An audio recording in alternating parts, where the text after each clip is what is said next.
সাকিব খানের same to same একটা ছবি পিছনে সেম ব্যাকগ্রাউন্ড দিয়ে এখনই রেডি করে এই দিয়ে সবকিছু পসিবল স্যার, বিলিভ মি। আর তাছাড়া কর্পোরেট ওয়ার্ল্ডে এই ধরনের কনস্পিরেসি তো হয়ই সে স্যার। দারুণ নাই যে তোমাকে ধাক্কা দিয়ে বের করবে। সামি এখন কিন্তু অতিরিক্ত করতেছ। সামি একটা লিমিট চুপ করে বলতেছি। এটা তোর ফুপু ভুলে মুখে মুখে কথা বলবে না। কি করছিস তোরা এসব? আচ্ছা, হঠাৎ করে কেন সাইরার বাবা ফাহাদের পরিবারের সবাইকে সাইরার বাড়িতে দাওয়াত দিতে চাচ্ছে? আসসালামু আলাইকুম বন্ধুরা, সবাই কেমন আছেন? এটা আমাদের এই গল্প নাটকের 33 নম্বর পর্বটি আমরা ইতিমধ্যে সবাই দেখে ফেলেছি। 34 নম্বর পর্বটি আপনারা সবার আগে কিভাবে দেখতে পাবেন এবং কোন চ্যানেলে 34 নম্বর পর্বটি আপলোড হবে, 34 নম্বর পর্বে কি কি ঘটবে, 34 নম্বর পর্বটি কবে আসবে, সব বিস্তারিত আজকের ভিডিওতে আপনারা অবশ্যই জানতে পারবেন। তো ভিডিওটি স্কিপ না করে আমাদের সাথেই থাকেন লাস্ট পর্যন্ত।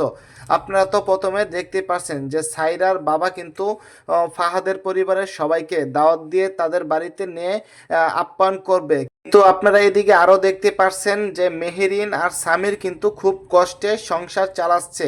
মেহেরিন আর সামির কিন্তু দুইজনে মিলে বাইকে যাচ্ছে চাকরির ইন্টারভিউ দেওয়ার জন্য। মেহেরিনের যদি একটি চাকরি হয়ে যায় তাহলে কিন্তু তারা আর কষ্টে সংসার চালাতে হবে না। আসলে মেহেরিন আর সামির দুইজনে কিন্তু খুব কষ্টে আছে। তারা মেহেরিনের বাপমা কিন্তু মেহেরিনকে টাকা দেওয়ার জন্য মেহেরিনের বাপমা কিছু টাকা সঞ্চয় করে, এখান থেকে যে প্রফিট আসে সেই প্রফিট কিন্তু মেহেরিনকে দিয়ে দিবে। কিন্তু আসলে তারা সত্যিটা জানে না যে মেহেরিনের সাথে কি ঘটেছে। আর মেহেরিন এই বাড়িতে থাকে না, মেহেরিন এই বাড়ি থেকে অনেক আগেই চলে গেছে।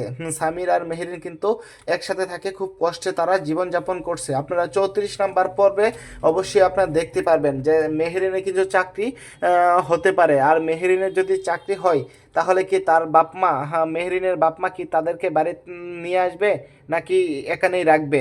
আপনারা হয়তোবা 34 নাম্বার পর্বে আরও কিছু দেখতে পারবেন।